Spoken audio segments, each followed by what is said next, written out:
So, what to do with your spare time? What do you do with your spare time? How much spare time do you exactly have? Oftentimes, if we don't come from money, don't have a college degree or a high paying job, we can't really count our salary income alone to provide it all the way for us. I'm sure that a lot of you, and myself included, have lived paycheck to paycheck, and it just seems like you're stuck in a cycle. And well, today I'm here to talk about the power of spare time. For example, let's say we work a job from the hours of 8 to 5, and let's say we have the hours of 7 to 9, 7 to 10 free. So, here are some things that you can do. For starters, something that has helped me a lot is if you have a car and you have insurance and a license, Uber. If you drive around people around town, it can leave you some pretty good money. And let's say you don't really want to deal with people, or it's because you do it with your wife and kid, like I also do. So when I have my wife and my kid, I just do Uber Eats and DoorDash. And it's cool, I just pick up the order, take it, so on and so forth, run it up for a little bit, and some money in the pocket. So that's something you could do. I mean, it kind of sucks because it's a lot of hard work, crushing and collecting, but cans, metals, recyclables, depending on the state that you live in, you can make some alright money. And I mean, it's not a lot, but it's something to get something for something that was considered trash, and you clean up your house. So that's something. Dog poop, you could ask your neighbors if they need their dog's poop scooped up. A lot of people don't have time to get to their backyard, or by the end of the day they're just so tired that they're like, ugh. So a lot of people would pay for it, depending on your area, of course.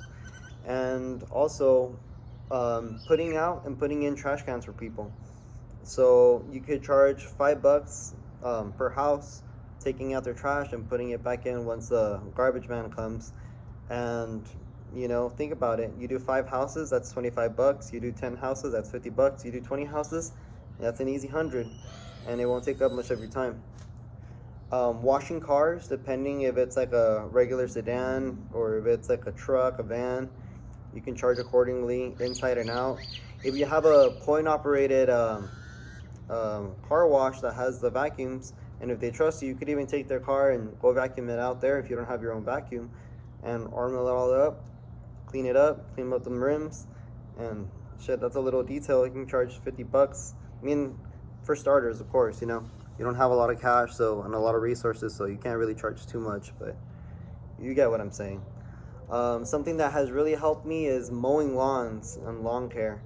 So when I started out, all I had was like a little rake and a shovel, and I would ask the neighbors and pick out the weeds, rake up, pick up their dog poop and little things like that. And it was very menial, it was like $20-$40. But from there, I got my weed eater, and from there, I got a mower, and from there, later I got a blower. And, I was able to stack up my tools, and it was a little process, but it grew. So that's an example of that. Doing chores for family and friends. A lot of people have that garage that instead of cars, it's just full of stuff, and they've been meaning to get it clean, but they just don't have the time or the motivation, or both. And by you asking, you could really do them a big help. So that's something that you could do. Receipt Hog. It's an app where you take a picture of your receipts, and it's really not much, and it takes forever, but you can redeem your coins or points or whatever into Visa and Amazon gift cards. So I mean, something. And yeah, I mean, I could go on and on and on, but these are just some ways to make some money when you're flat out broke, and I'll save that for another video. But I mean, once you earn about 20 to 40, and if you can more, save half and invest half each week. I know it doesn't seem much, and it can seem like a lot of work, but if you think about it, after bills, mortgage, food, gas, you aren't really left with much. So why not do this and watch your earnings grow? Think about it. With this extra money, you could build your savings, and you can buy some tools to help you in your side hustles. You can buy that part for the car you've been trying to get. You can get that tripod for content. With each tool that you get, you can do more things and charge more because you now have more knowledge, you now have more experience, and you have the adequate tools. So this is that method that I use to start my tools and grow my tools and eventually start my business. And don't fret too much about not having free time out every day anymore, because it's better to invest this time now and enjoy later than rather enjoy now and suffer later.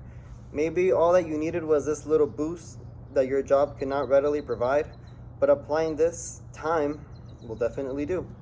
Remember, this won't happen overnight. I would say maybe weekly, but I promise you monthly and yearly results. And when you get that little lump sum of money, don't blow it all. Remember, this is your key to better financial decisions, to improving the livelihood of you and your family. Save half and invest half. And once you have more money saved and more money for investments, you will have bigger and better things. And I know it sounds kind of basic, and while other people may have different opinions or think it's kind of lame, or the truth is I'm not talking to you. I'm talking to the people that are low on their last dollar, scraping up change from the car to get that Polar Pop at Circle K, and anyone who feels down on their luck. So I'm here to provide you with that reconciliation and assure you that things will get better. And I'm an example of a man that was dead broke, but I was able to use my mind to help myself out. And remember, we all have the same 24 hours in a day, and you may not have the best job, you may not have the best influences or the best resources, but your spare time is yours to create, and it's yours to make your life better, and not to desensitize yourself and numb your mind until it's time to go to work again, because then you're stuck. That's the example of insanity, doing the same thing and expecting different results. And I'm sure you've had enough of that. So remember, God sees all, and if he sees you trying to make it and doing your best, he will meet you halfway, and he will propel you to where you need to be in life. So remember that, and stay up. Much blessings. I love you all.